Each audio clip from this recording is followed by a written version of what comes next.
I'm going to show you how to use our new bow mould. I'm going to do the small bow first of all. I'm not doing the very small one because it will be difficult for the camera to pick up.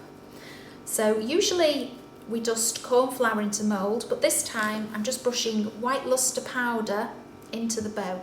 I've got a small piece of sugar paste, just roll it into a smooth ball and then place in the mould. Make sure your fingers aren't sticky because they do remove from the mould very easily. This is our sugar paste. If you haven't got this, you can use any other sugar paste with half flour paste, half sugar paste kneaded together. There's a little bit too much on there, so if I just remove that with a knife and then push the paste back into the mould, make sure it's not going over the edges, and then that is ready to remove from the mould. Just turn it over, pull the edges back, flick the mould if it doesn't fall out straight away because it's so small and there's no weight in the paste. Sometimes it can just sit there. It doesn't mean it's stuck, but it's just needs a little bit of help to come out. So now I'll show you the bigger bow. That's this large one here. This time I'll just dust with a little bit of corn flour and tap out.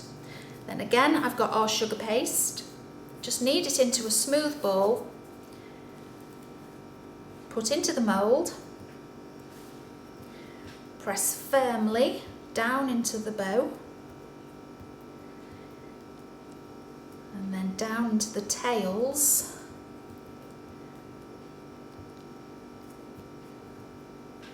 Make sure it's not going over the edge of the mould and it's level with the back of the mould, and again make sure your fingers aren't sticky, especially over these shallow tails, because it does lift out very easily.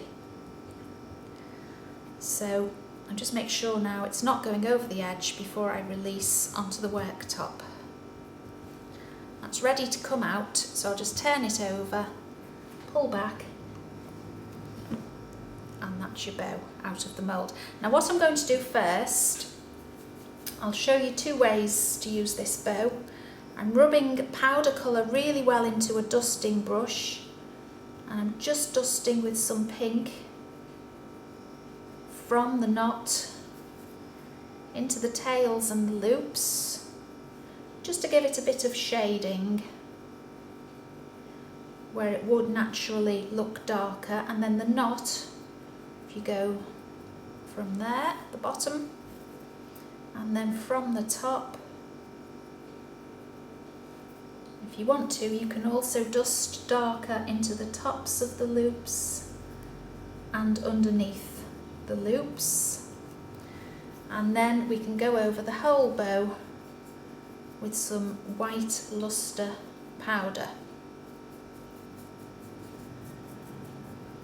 Use a nice large dusting brush to do this.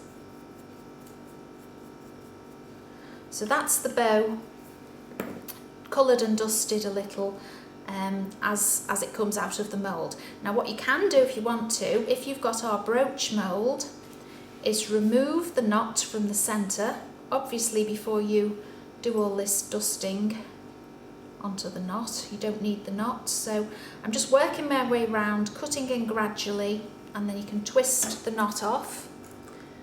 I'm just going to brush with a little glue very thinly, and then this is one of the brooches from our brooch mould. You can place that into the centre and you've got a nice bow with an edible brooch. I'll show you quickly the board with the brooch and bow on, but this board shows you the different size bows you get from the mould.